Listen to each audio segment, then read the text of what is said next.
Kumar Rocker's spring got off to a rocky start, but against the Rockies in his final spring start, he showed one tweak that illustrates why he's ready right now to be in this Rangers rotation. Talk about all that and more on this episode of Locked On Rangers. Let's get into it.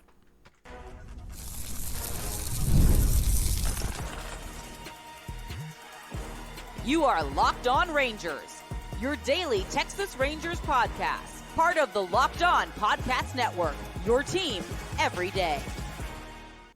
You are locked onto the Texas Rangers, the first and best daily Texas Rangers podcast. I'm Bryce Paddock, a cripplingly addicted Texas Rangers fan covering this team for 11 seasons, including all 6 as the founder and host of this podcast. Thank you all so much for making Locked On Rangers your first listen every single day. If you're not already, you can follow me on Twitter at Bryce Paddock. You can follow the show at Locked On Rangers. Hit subscribe on your favorite podcasting platform and on YouTube, where the best way you can help grow the show is to comment nearly any single thing below. And you got to be extra nice to me today. That's the rule. It's my birthday, so you have to be nice today. Tomorrow, you can go back to being mean. But today, you have to be nice to me. Just like Kumar Rocker was nice to Rangers fans last night, but he was not nice to the Colorado Rockies. We're going to talk about what we saw in Kumar Rocker's latest outing that gives me so much hope that he's ready right now to start in this Rangers rotation. We're also going to talk about 5 things we learned from the Rangers in Arizona as they are just about to head back to Arlington for the start of the regular season. Before we get into all of that, today's episode is brought to you by FanDuel.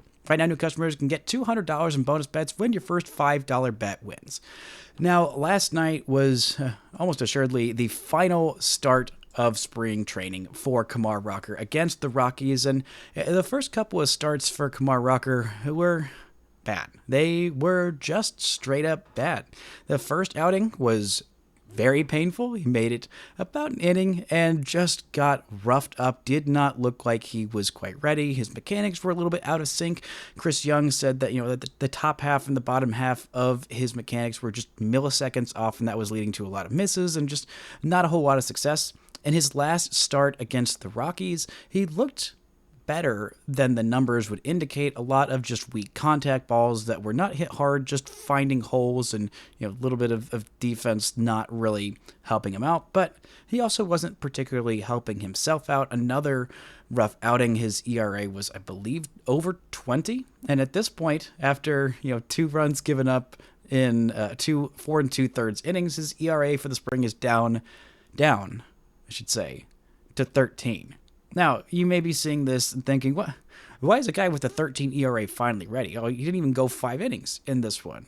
He allowed a couple of walks, and he allowed a big, loud home run, and then walked a guy right after. It's just not what I think is showing that Kumar Rocker is ready. But watching what he did last night, the way he went about things, it was a little bit of a rough start for him, for sure. It wasn't the best beginning to the outing, but by the end of it, the way he finished his outing, and particularly, I want to single out one guy, Zach Veen, who struck out 3 times against Rocker. We're gonna go through why those at-bats showed me that this guy is finally ready, and what tweak kind of led to this. So let's look at the pitch chart a little bit, living up in the zone with that 4-seam fastball, exactly what we like to see, but this was Rocker doing exactly what he needed to. This was him, pitching well, like pitching smart, not just throwing, but this guy had a plan, and for the most part, he executed it. It was a little rough in the early innings. He did have a couple of walks. He's not a guy who I think is going to walk a whole lot in his big league career when he is at his apex.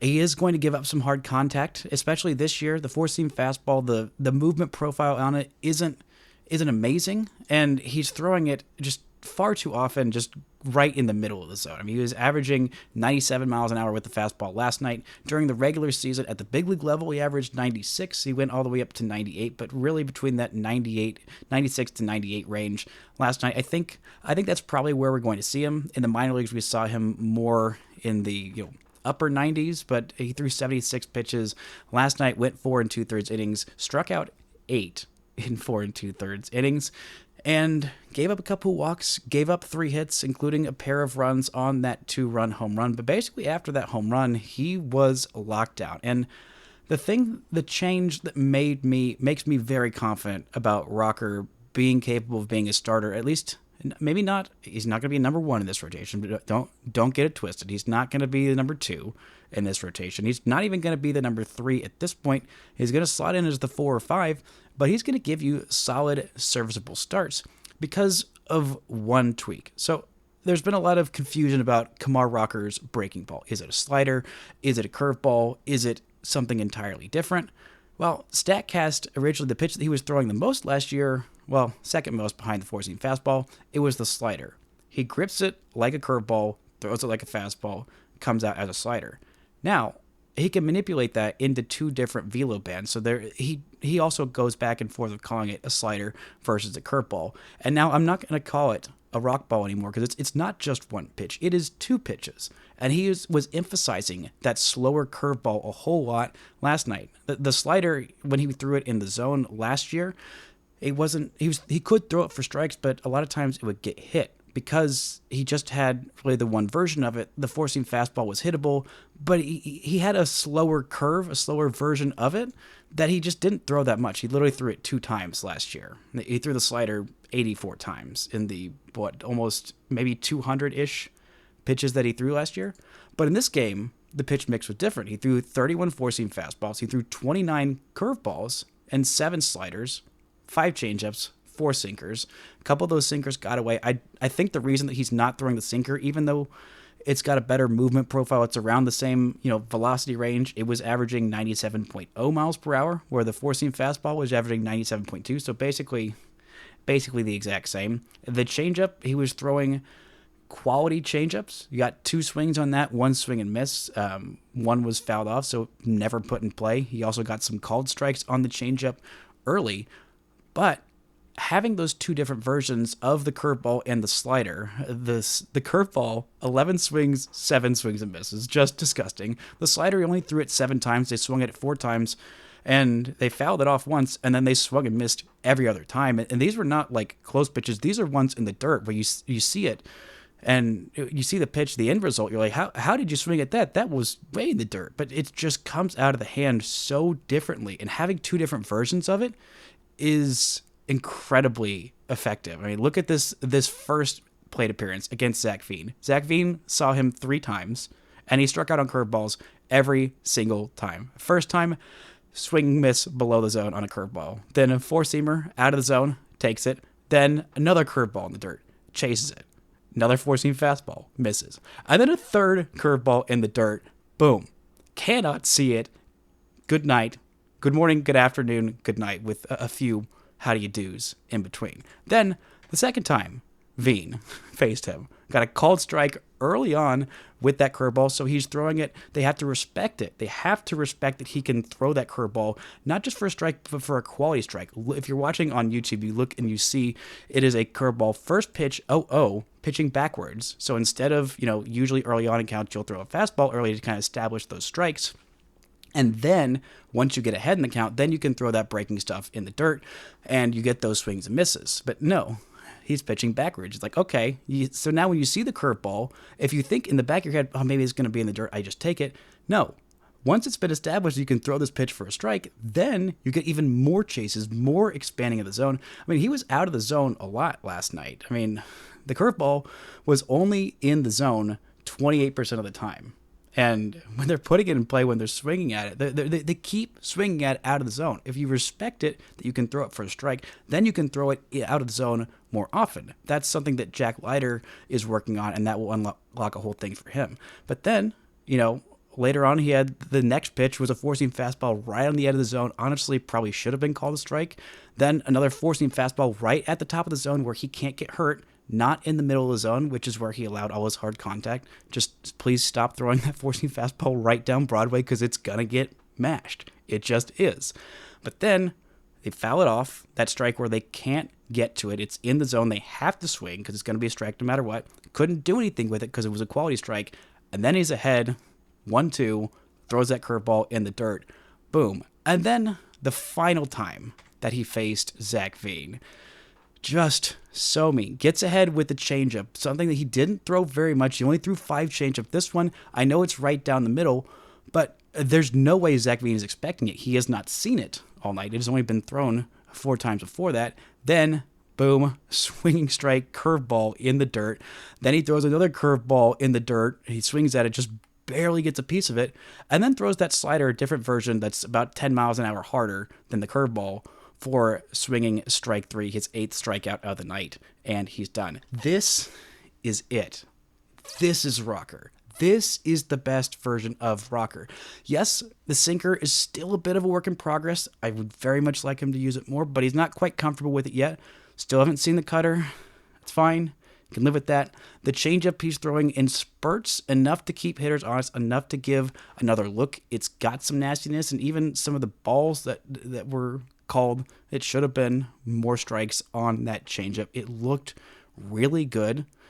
And the four-seam fastball, even though it's not ideal, adding that curveball at a second look at that breaking ball, being able to manipulate it differently, being able to throw up 4 strikes and quality strikes, even when he was going 0-0, working curveball first a whole lot, sometimes at the bottom of the zone, sometimes even throwing it out of the zone. Hitters are like, okay, well, I can't afford to get behind. If I see a curveball, maybe it's going to be in the zone, maybe it's a quality strike, or maybe it's a bad quality strike. He's just trying to get ahead on one. There were a lot of times, or a couple of different times, where he threw a curveball below the zone and hitters chased early, getting a weak out, not being able to do anything with that curveball below the zone. They're just trying to swing at something. He has a plan. He's executing it. He's taking that next steps. I've said this the whole spring. He's not that far off. He's really not that far off, and this kind of shows how close he is. The closeness is he's there. It's not close anymore. He's ready. And he might just stay in this rotation for this full season. The only thing I think that would stop that at this point is just his health. And there are going to be some rough outings, for sure. There's going to be some stinkers out there. There's going to be some occasional gems. But this is a guy who is ready, who is already better than Patrick Corbin will be this year. I feel pretty confident in saying that because Corbin has been very bad. Jack Leiter may end up forcing the Patrick Corbin signing to be a moot point.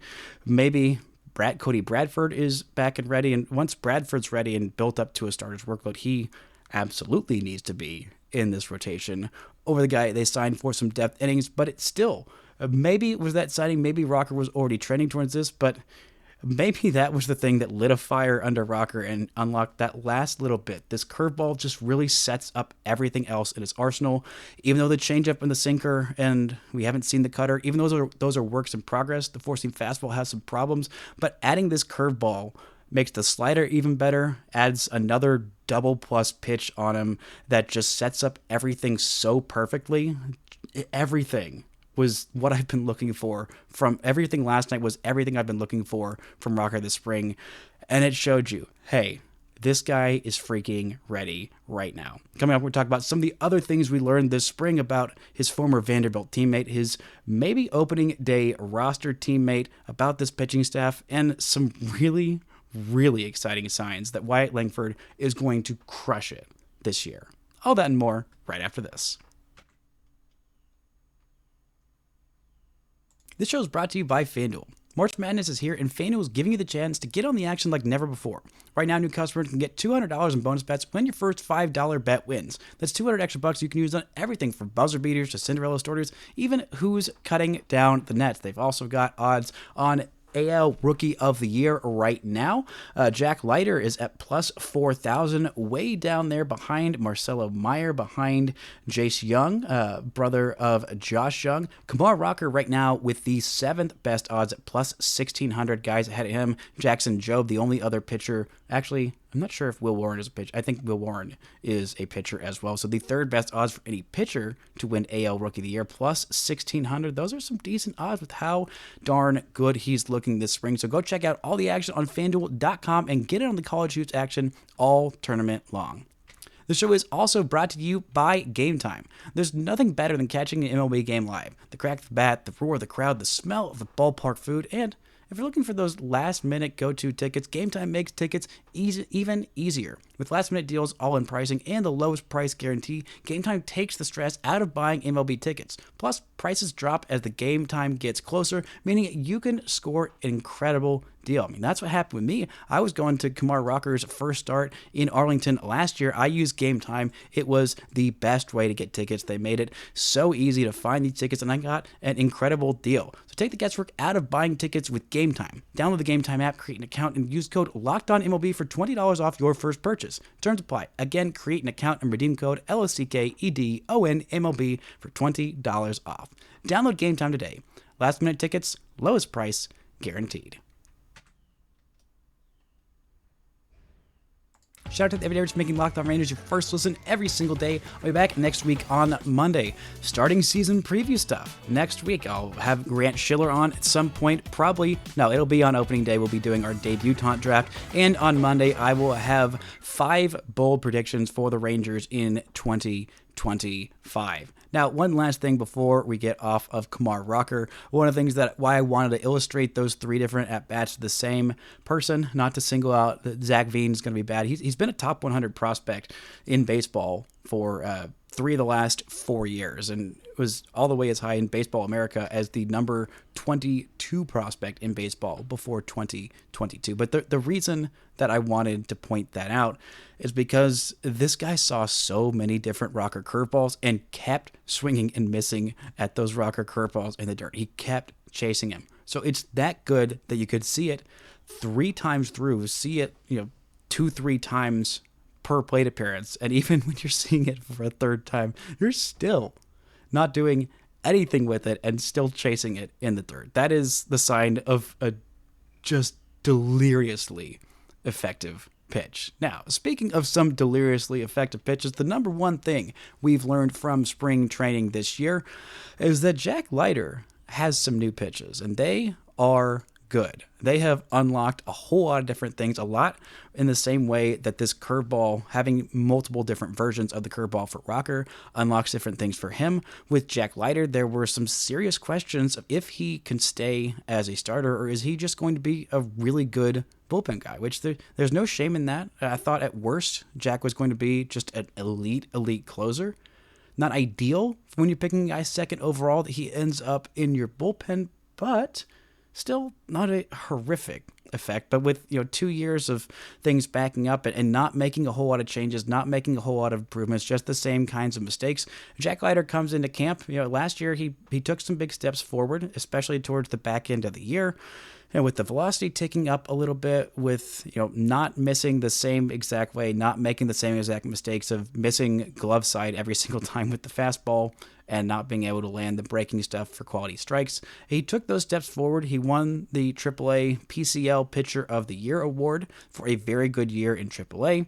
He had some big league outings. He had some big league success. He had some big league failures. But he looked different and was making new mistakes and growing, learning, and changing for the first time since he was drafted, and that was exciting. Then he comes into camp and looks like a totally new pitcher. He's sitting 98 miles an hour with the fastball, topping out at 99.9 miles an hour with that 4-seam fastball, while doing it at a starter's workload, which makes it play even better. The curveball looks nasty. He's throwing that, and it's looking very, very nasty, getting some swings and misses with the slider. But the 2 things that really unlocked everything with Jack were the new sinker, which also sits there in the upper 90s, touching, I believe, 99 miles an hour is the most that he's touched with that sinker. That gives hitters a different look. It makes them not be able to just sit on his fastball like they could last year. And he's also got this new kick change that he learned from Matt Festa that's just a disgusting pitch and really adds that extra look. So now he's got the 4-seam fastball, he's got the sinker, both of those quality pitches. He's got the curveball and the slider. He's throwing them better. There's more respect for them as being pitches that can be thrown for strikes, so hitters are chasing them a little bit more frequently than they did last year in the big leagues, and maybe not quite in AAA, but at least more than they were at the big league level. And then this changeup gives him another double plus pitch. He could have as many as 5 double plus pitches. I don't think they'll all get there, but 4-seam fastball, already elite pitch. Kick changeup, close to elite pitch, still getting the feel for that and how often to throw it. But it eliminates all doubt in my mind that he's not going to be a starter. He's going to be a starter. What level of starter, how good of a starter, we'll figure that out. I think he's just about ready for the big leagues rotation. I think Rocker is a little bit closer. I'm more enthused about Rocker's progress and being able to eat big league innings at a rate that the Rangers need him to this year. But those new pitches for Jack really unlock so much with him. It has been by far the development of the spring, and it's the thing that has got me most excited for any pitcher in any spring training since Cole Reagans just started added 4 miles an hour in velocity to his fastball. the year before the Rangers traded him, and he became a frontline ace for another team, but still traded for a piece to help the Rangers win the World Series. I don't think the Rangers are going to trade Jack Leiter for a relief pitcher this year. I think they've learned their lesson. I think Jack has showed them, hey, I'm just about ready. And even if he's not in this big league rotation, he's going to help out in the big leagues quite a bit this year. It is a very, very exciting development. The number two thing we've learned this spring is that Jacob deGrom isn't going to sit 99 miles an hour with his fastball. He's aiming for 30 starts this year. I doubt he gets more than, I think, maybe 150 innings total, which hopefully will include the postseason. He's dialing that fastball back a little bit in an attempt to stay healthier. He can be successful and effective with that fastball averaging around 96. That's about what it was in his first Cy Young season when he had a 1.70 ERA, had over 200 innings that year, and a career high strikeout rate, or not strikeout rate, but amount of total strikeouts, which was over 250. He did that for a full season while sitting 96. He can still have success sitting 96 and hopefully stay healthier. He's still going to be limited on that pitch count and those innings limits and how long he has off between games early on in the season, in hopes that he will be ready for a stretch run. He can still be very, very effective and still be the best pitcher on earth while sitting 96 and not sitting 98. And hopefully he will be healthy for the entirety of this season. Coming up, we're going to talk a little bit about this bullpen and about some great signs the Rangers have gotten from their offense this year that might just be back or better than the 2023 World Series champion Texas Rangers offense. Talk about all that and more right after this.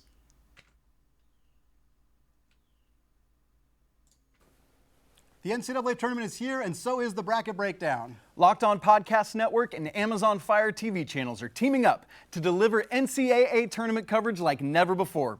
Watch studio shows featuring former players and Locked On's local experts as they guide you through every upset, buzzer beater, and bracket matchup. Stream it all for free on Amazon Fire TV channel. Search Bracket Breakdown to see it all for free. It's your team every day.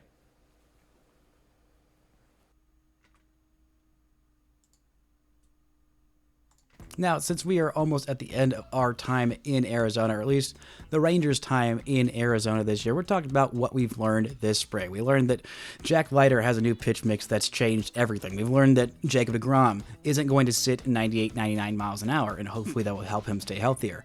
The third thing we've learned this spring training is that Mark Church is freaking ready for the big leagues. He has looked outstanding this spring training. He is another guy who has added velocity. He was sitting around 96 miles an hour, averaging around 96 miles an hour with the four-seam fastball last year, and now he's dialed it up past 100 multiple times, sitting 98 miles an hour. The slider is also up a couple of miles an hour. He's also added a third pitch, a splinker, which is a combination between a splitter and a sinker, giving him another look against left-handed hitters, because usually the slider isn't that effective of a pitch for right-handed pitchers against left-handed hitters. But his is fine, and adding that third pitch gives him just a little bit of another look. The slider is one of the nastiest sliders in this whole Rangers system, all the way up and down it. If you classify Rocker's slider as a slider, it might be behind that and Jacob deGrom's slider, but those are two of the best sliders in baseball, and Mark Church's is honestly right up there with it. And now that he's averaging 98 miles an hour with the four-seam fastball, he's added that third pitch. I mean, he's ready. He's beyond ready. He's got 10 strikeouts in 7 innings this spring. He does have an ERA north of 5, but a lot of that came from really one bad pitch. After a single, he allowed a big, loud home run. It was a big, loud home run, but he had a slider that hung right in the middle of the plate and was struck for a 2-run bomb. That will inflate your ERA as a reliever. But this Rangers pen was mostly set. It might end up not being as set as we thought, with maybe Dane Dunning after a really, really rough outing last night and just a rough spring in general. He might not end up making this opening day roster, but Church, despite the Rangers, signing 5 guaranteed big league relievers this offseason, they also traded for another one in Robert Garcia. It's thought there was, maybe 1, maybe 2 spots in this pen, and Church has solidified himself as being ready right now, and not just to just hop in there for some middling relief innings, maybe some, medium leverage relief innings. He's just about ready for maybe the 7th, maybe the 8th inning. At this point, he's not going to be the Rangers closer. That's not happening, and that's fine. But He is ready for some high leverage big league innings to go out there and not just pitch like one, but maybe multiple innings, because the Rangers will need that out of their relievers this year with the Jacob deGrom limits, with Leiter and Rocker probably at least for the first couple weeks in this Rangers rotation. But that is a great sign for the Rangers. I thought he'd be more ready last year. Some injuries derailed his big league debut until game 162. Looked great in that outing and has looked significantly better this spring. I am so excited for the season we're going to see from Mark Church. Finally, some homegrown relievers who can actually chuck some gas and kick some booty in this Rangers pen. The number 4 thing we've learned from the Rangers this spring training is that this offense is going to mash. This is going to be an incredibly fun offense, and I am really excited for Wyatt Langford, what he is going to do this year. Last year, it was a little bit of a struggle early on and through most of the first 4.5 months of the season. Then, final 6 weeks, Wyatt Langford said, okay, time to lock in. Time to absolutely lock the heck in and be one of the best players in all of baseball for the final month plus of the season, winning AL Player and Rookie of the Month in September, while other teams were on their stretch runs, getting big performances from Aaron Judge and Bobby Witt Jr., who had basically a 10-WAR season, and Wyatt Langford was better than him in the final month of the season. And one of the things with Wyatt Langford, he's got a lot of raw power.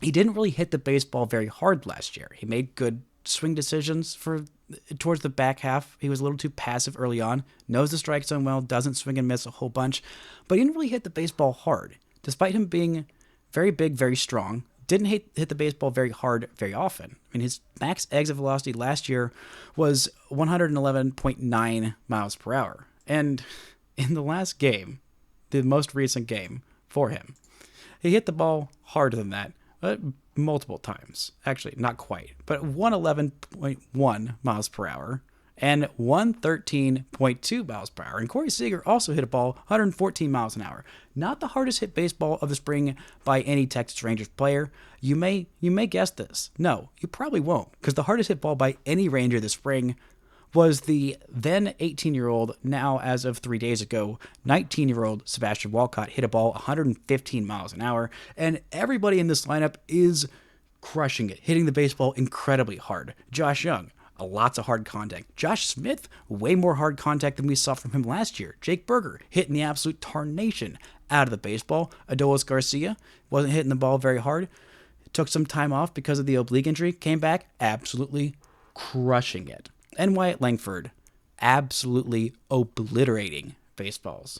Remember last year when he had the spring training of his life? He had 21 games, 6 home runs, at 1137 OPS. You thought, oh my gosh, Wyatt Langford, there's no way he can get any better. And then, although he's only played 8 games this spring, he has a higher OPS this year than he did last year. It's at 1277, nearly 150. It's 140 points higher than last year. He's hitting 478 this spring. The on base is over 530. The slugging is down a little bit. He's only got 1 home run in 8 games as opposed to 6 in 21 games last year. But I mean, he's hitting the holy heck out of the baseball. And that was the one thing he didn't do last year. Plus, if he gets a marginally fairer strike zone called for him this year, he's already going to be a good, maybe great even defender in left field. He's an aggressive base runner. I mean, the sky is the limit on this guy. And with Leody Taveras hitting the baseball hard and putting up some big numbers, it's been a tough spring for Evan Carter, but Leody Taveras might just win that opening day, everyday center fielder job. And it might be a little bit of time. There might be a little bit of time spent for Evan Carter down in the minor league because this offense is just so darn good and so darn deep at this point. I mean, Josh Smith hit a ball 111.6 miles an hour in that game yesterday. I mean, this was just so much hard contact. And it's not just this game. It's been basically every game this spring. Just incredible amounts of hard contact everywhere. And Kyle Higashioka has looked incredible this spring. Jock Peterson hitting the crap out of baseball. He's got 4 home runs this spring, and a couple of them on four-seam fastballs or sinkers in this most recent one. His last 2 home runs have been opposite field home runs off of fastballs. The Rangers did not hit opposite field home runs off of fastballs. They didn't hit pull home runs. They didn't hit basically any home runs off of fastballs. Adding him, adding Jake Berger, adding Kyle Higashioka, breakouts from Wyatt Langford, and Corey Seager doing Corey Seager. I mean, he's got a near 20% walk rate this spring. That's basically more than double league average. He's just been so darn good, and pitchers have been staying away from him even this spring training. He looks ready to go. Marcus Semien looks ready to go. Don't look at the numbers for those two. Look at the results. The results have been really darn good. And even guys who aren't going to make this roster and might not make the big leagues for, months, if not, maybe not at all this year, Alejandro Ozuna, looking at you. It's just basically everybody in this lineup has been absolutely incredible. I know that that's not necessarily going to carry over for everybody universally into the season, but I am just so darn stoked about this offense because it is going to be very, very, very good. Very good. I just cannot wait for the season. And the last thing that we learned this spring training, I probably should have put this one forth, honestly, and finished on the high note of the offense, but injury attrition comes for us all. That's the thing that we learned basically in the span of a week. The Rangers were looking really fine, really good. Everybody was healthy in this rotation. There were no setbacks, no nothing. Jacob deGrom looked good. He was pitching on the plan the Rangers thought he would pitch. He was bowling up in the right ways. Everything was looking good. Nathan Eovaldi looking good. All the starters looking good. And then within the span of a week, there were two big old setbacks. One little bit of a scare with Malley sitting up for a day with a little bit of forearm tightness. But it felt like at that point in spring training about a week ago, they're like, okay, things are going too well for the Rangers. Usually there's one big old pitching injury in the first couple of weeks of spring training for everybody. The Rangers saved that for last week when John Gray broke his wrist or forearm. Still not quite sure on that. I believe it's the forearm. It is going to put him back at least 2 months, hopefully just 2 months. So the Rangers got some good news on that it's not nearly as complicated of a broken wrist, forearm, whatever kind of bone it is in that situation as Josh Young's was last year. So hopefully this isn't also going to derail his entire season. Cody Bradford's not throwing for at least 3 weeks, so he probably won't be back until the early parts of May.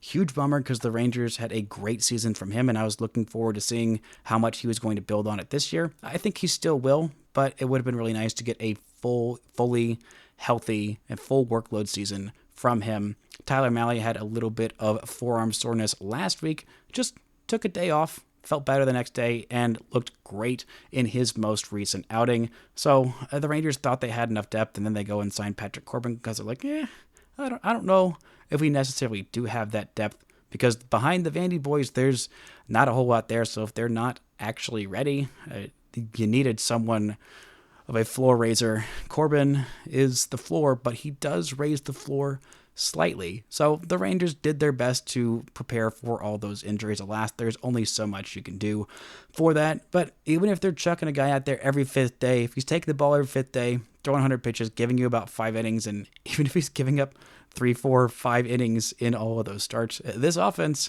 and the rest of this rotation and bullpen might be good enough that it does not freaking matter. This was a very good spring. This was a very good final game of the spring for Kumar Rocker, a great spring for Jack Leiter, a healthy spring so far for Jacob deGrom and Nathan Eovaldi, and everything is looking like it's coming up Rangers. Maybe that pattern for Bruce Bochy will repeat.